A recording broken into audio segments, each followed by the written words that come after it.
This week, we bring you the premiere episode of Architects of Peace, AJC's new limited podcast series marking the 5th anniversary of the Abraham Accords. Each week through late September, we will go behind the scenes of the decades-long diplomacy and quiet negotiations that made the Abraham Accords possible. You can subscribe to Architects of Peace on Apple Podcasts, Spotify, or wherever you listen to podcasts. And you can learn more at ajc.org/Architects of Peace. And now we bring you Architects of Peace, the Abraham Accords story.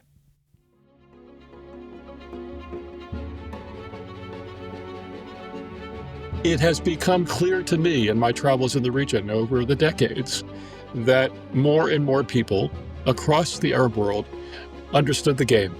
And they knew that this false narrative that Jews are not legitimately there and that somehow we have to focus all of our energy in the Arab world on combating this evil interloper, it's nonsense. And it's become increasingly clear that, in fact, Israel can be a partner. In September 2020, the world saw what had been years, decades, in the making. Landmark peace agreements dubbed the Abraham Accords, normalizing relations between Israel and two Arabian Gulf states, the United Arab Emirates and the Kingdom of Bahrain. Later in December, they were joined by the Kingdom of Morocco. 5 years later, AJC is pulling back the curtain to meet key individuals who built the trust that led to these breakthroughs. Introducing the Architects of Peace.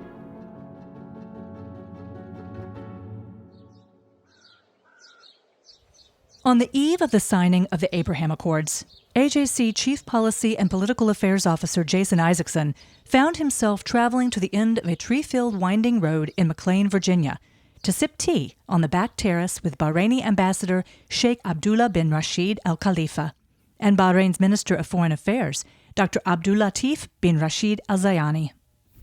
Sitting in the backyard of the Bahraini ambassador's house with Dr. Al Zayani, the foreign minister of Bahrain, and with Sheikh Abdullah, the ambassador, and hearing what was about to happen the next day on the south lawn of the White House was a thrilling moment, and really, in many ways, just a validation of the work that AJC has been doing for many years, before I came to the organization and the time that I've spent with AJC since the early 90s. This possibility of Israel's true integration in the region, Israel's cooperation and peace with its neighbors, with all of its neighbors, this was clearly the threshold that we were standing on. If you're wondering how Jason ended up sipping tea in such esteemed company the night before his hosts made history, wonder no more. Here's the story.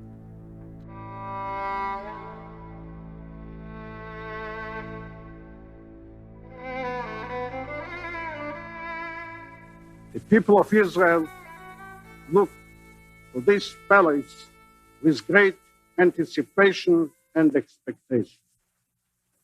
We pray that this meeting will mark the beginning of a new chapter in the history of the Middle East, that it will signal the end of hostility, violence, terror, and war, that it will bring dialogue, accommodation, coexistence, and above all, peace. That was Israel's Prime Minister Yitzhak Shamir speaking in October 1991 at the historic Madrid Peace Conference, the first time Israel and Arab delegations engaged in direct talks toward peace. It had taken 43 years to reach this point, 43 years since the historic United Nations resolution that created separate Jewish and Arab states, a resolution Jewish leaders accepted, but Arab states scorned. Not even 24 hours after Israel declared its independence on May 14, 1948, the armies of Egypt, Iraq, Jordan, Lebanon, and Syria attacked the new Jewish state, which fought back mightily and expanded its territory. The result? A deep-seated distrust among Israel, its neighboring nations, and some of the Arab residents living within Israel's newly formed borders. Though many Palestinian Arabs stayed, comprising over 20% of Israel's population today, hundreds of thousands of others left or were displaced. Meanwhile, in reaction to the rebirth of the Jewish state, and over the following 2 decades, Jewish communities long established in Arab states faced hardship and attacks, forcing Jews by the hundreds of thousands to flee. Israel's War of Independence set off a series of wars with neighboring nations, terrorist attacks, and massacres. Peace in the region saw more than a few false starts, with one rare exception. In 1979, after the historic visit to Israel by Egyptian President Anwar Sadat, he and Israeli Prime Minister Menachem Begin joined President Jimmy Carter for negotiations at Camp David and signed a peace treaty that for the next 15 years remained the only formal agreement between Israel and an Arab state. In fact, it was denounced uniformly across the Arab world. But 1991 introduced dramatic geopolitical shifts. The collapse of the Soviet Union, which had severed relations with Israel during the Six-Day War of 1967, diminished its ability to back Syria, Iraq, and Libya. In the USSR's final months, it re-established diplomatic relations with Israel, but left behind a regional power vacuum that extremists started to fill. Meanwhile, most Arab states, including Syria, joined the successful U.S.-led coalition against Saddam Hussein that liberated Kuwait, solidifying American supremacy in the region and around the world. The Palestine Liberation Organization, which claimed to represent the world's Palestinians, supported Iraq and Libya. Seizing an opportunity, the U.S. and the enfeebled but still relevant Soviet Union invited to Madrid a joint Jordanian-Palestinian delegation, along with delegations from Lebanon, Jordan, Syria, Egypt, and Israel. Just 4 months before that Madrid meeting, Jason Isaacson had left his job on Capitol Hill to work for the American Jewish Committee. At that time, AJC published a magazine titled Commentary, enabling Jason to travel to the historic summit with media credentials and hang out with the press pool. It was very clear in just normal conversations with these young Arab journalists who I was spending some time with that there was the possibility of an openness that I had not realized existed. There was a possibility of kind of a sense of common concerns about the region that was kind of refreshing and was sort of running counter to the narratives that have dominated conversations in that part of the world for so long. And it gave me the sense that by expanding this circle of relationships that I was just starting with in Madrid, we might be able to make some progress. We might be able to find some partners with whom AJC could develop a real relationship. AJC had already begun to build ties in the region in the 1950s, visiting Arab countries like Morocco and Tunisia, which had sizable Jewish populations. The rise in Arab nationalism in Tunisia and rebirth of Israel eventually led to an exodus that depleted the Jewish community there. Immigration depleted Morocco's Jewish community as well. To say that somehow this is not the native land of the Jewish people is just flying in the face of the reality. And yet that was the propaganda line that was pushed out across the region. Of course, Madrid opened a lot of people's eyes, but that wasn't enough. More had to be done. There were very serious efforts made by the U.S. government, Israeli diplomats, Israeli business people, and my organization, which played a very active role in trying to introduce people to the reality that they would benefit from this relationship with Israel. So it was pushing back against decades of propaganda and lies.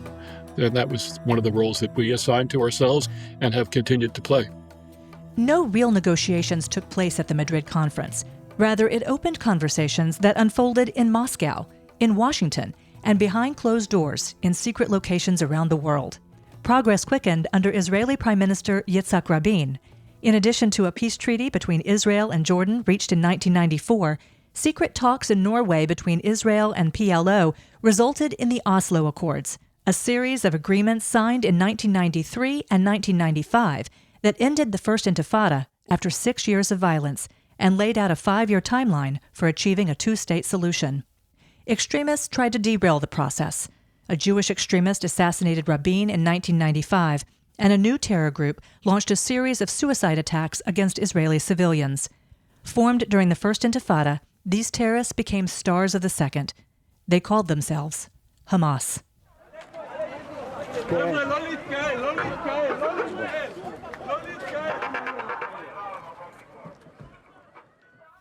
On March 27, 2002, Hamas sent a suicide bomber into an Israeli hotel where 250 guests had just been seated for a Passover Seder. He killed 30 people and injured 140 more. The day after the deadliest suicide attack in Israel's history, the Arab League, a coalition of 22 Arab nations in the Middle East and Africa, unveiled what it called the Arab Peace Initiative, a roadmap offering wide-scale normalization of relations with Israel, but with an ultimatum: no expansion of Arab-Israeli relations until the establishment of a Palestinian state within the pre-1967 armistice lines and a so-called right of return for Palestinians who left and their descendants. As the Second Intifada continued to take civilian lives, the Israeli army soon launched Operation Defensive Shield to secure the West Bank and parts of Gaza. It was a period of high tension, conflict, and distrust. But behind the scenes, Jason and AJC were forging ahead, building bridges and encountering an openness in Arab capitals that belied the ultimatum. It has become clear to me in my travels in the region over the decades that more and more people across the Arab world understood the game.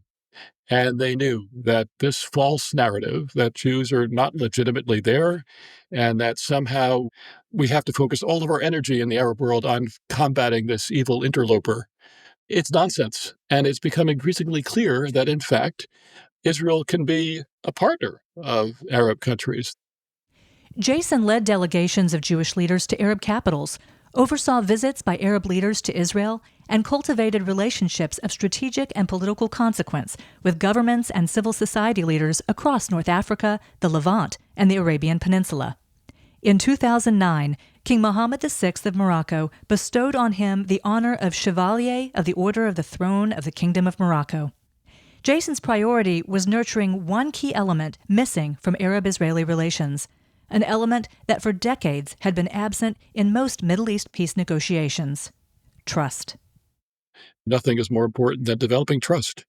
And trust and goodwill are, if not synonymous, are so closely linked that, yes, I mean, a lot of these discussions that AJC has been engaged in over many years have been all about not only developing a set of contacts we can turn to when there's a crisis or when we need answers to questions or when we need to pass a message along to a government, but also develop, a sense that we all want the same thing. And we trust each other that if someone is prepared to take certain risks to advance the prospect of peace, which will involve risk, which will involve vulnerability, that a neighbor who might have demonstrated in not so distant past animosity and hostility toward Israel can be trusted to take a different course. A number of Israeli diplomats and business people also worked toward that goal. While certain diplomatic channels in the intelligence and security spheres stayed open out of necessity, other diplomats and business people with dual citizenship traveled across the region, quietly breaking down barriers, starting conversations, and building trust. I would run into people in Arab capitals from time to time who were fulfilling that function and, traveling with different passports that they had legitimately because they were from those countries, that it was just a handful of people in governments that would necessarily know that they were there and they were maintaining this ongoing contact. So yes, if that sounds like cloak and dagger, it's kind of a cloak and dagger operation, but it's really just a way for people to maintaining a relationship and building a relationship until the society is ready to accept the reality that it will be in their country's best interest to have that relationship.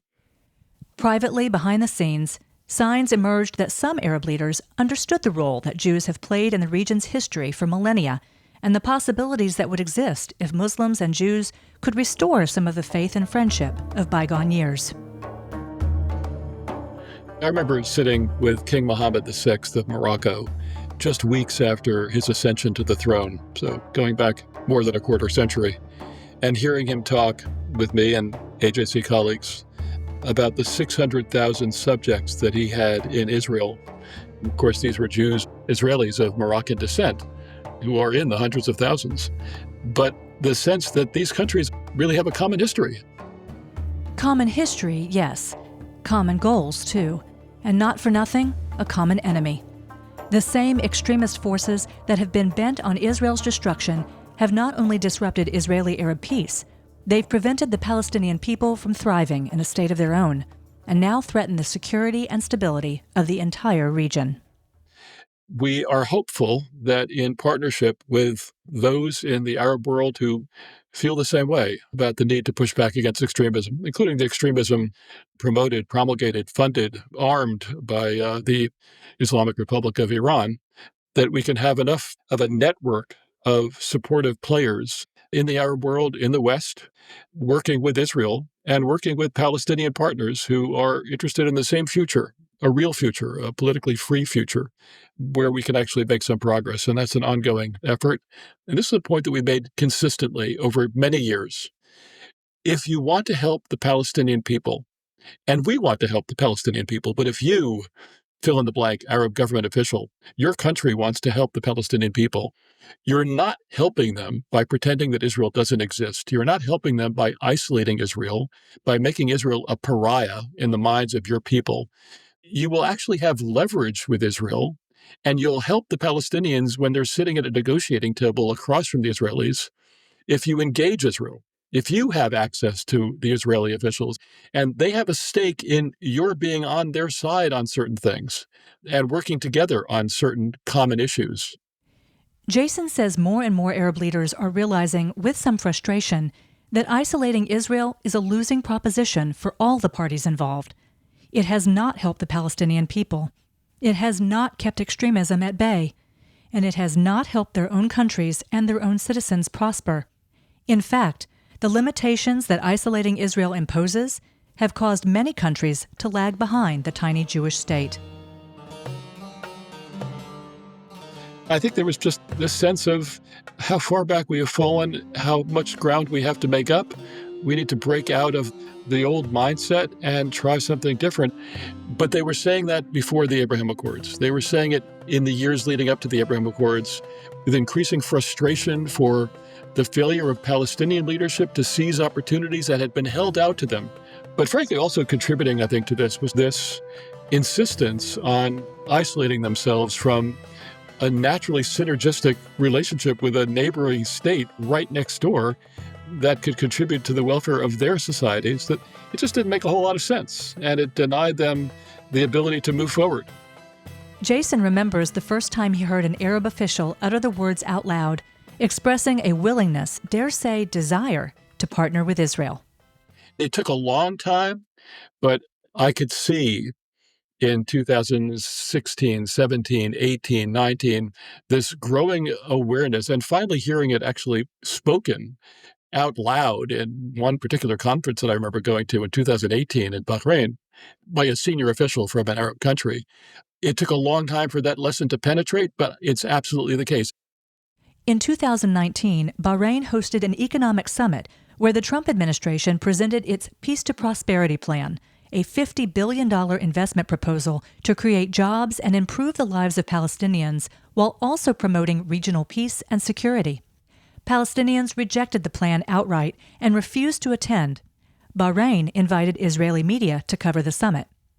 That September, on the sidelines of the UN General Assembly, AJC presented its Architect of Peace Award to the Kingdom of Bahrain. Sheikh Khalid bin Ahmed Al Khalifa, Bahrain's Minister of Foreign Affairs at the time, told Jason that it was important to learn the lessons of the late Egyptian President Anwar Sadat and late Jordanian King Hussein, both of whom signed peace treaties with Israel. He also explained the reason why Bahrain invited Israeli media. President Anwar Sadat did it. He broke a huge barrier. He was a man of war. He's leader of a country that fought a war or two with Israel. But then he knew at the right moment that he would want to go straight to Israel and talk to them. And we fulfilled also something that we've always wanted to do. We've discussed it many times, talking to the Israeli public through Israeli media. Why not talk to the people? They wake up every day, they have their breakfast watching their own TV channels, and they read their own papers and read their own media, and they form their own opinion. Absolutely. Nobody should shy away from talking to the media.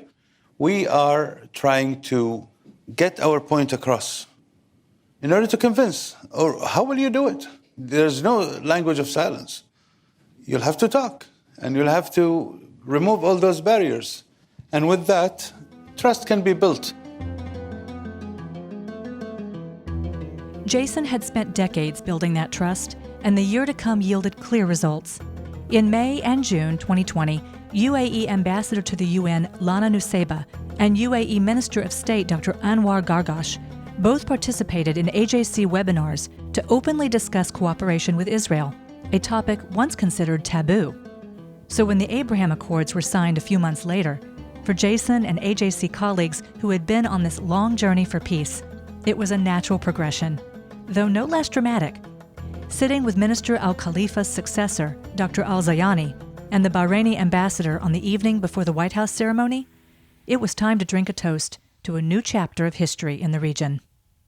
I don't think that that would have been possible had there not been decades of contacts that had been made by many people, roving Israeli diplomats and Israeli business people, usually operating, in fact, maybe always operating with passports from other countries, traveling across the region, and frankly, our work and the work of a limited number of other people who were in non-governmental positions, some journalists, authors, scholars, business people.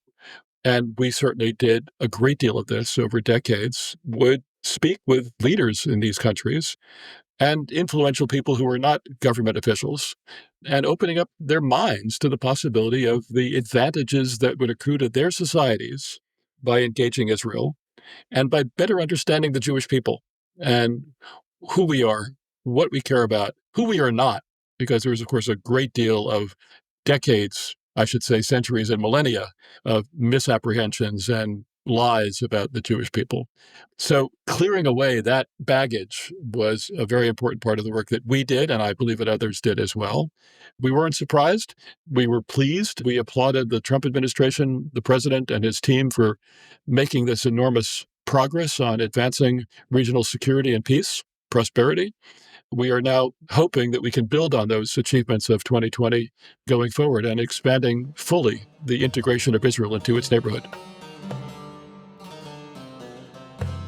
Next episode, we hear how the first Trump administration developed its Middle East policy and take listeners behind the scenes of the high-stakes negotiations that yielded the Abraham Accords. Thank you for listening. Atara Lakritz is our producer. TK Broderick is our sound engineer. Special thanks to Jason Isaacson, John Schweitzer, Sean Savage, and the entire AJC team for making this series possible. You can subscribe to Architects of Peace on Apple Podcasts, Spotify, or wherever you listen to podcasts, and you can learn more at ajc.org/Architects of Peace. The views and opinions of our guests don't necessarily reflect the positions of AJC. You can reach us at podcasts@ajc.org.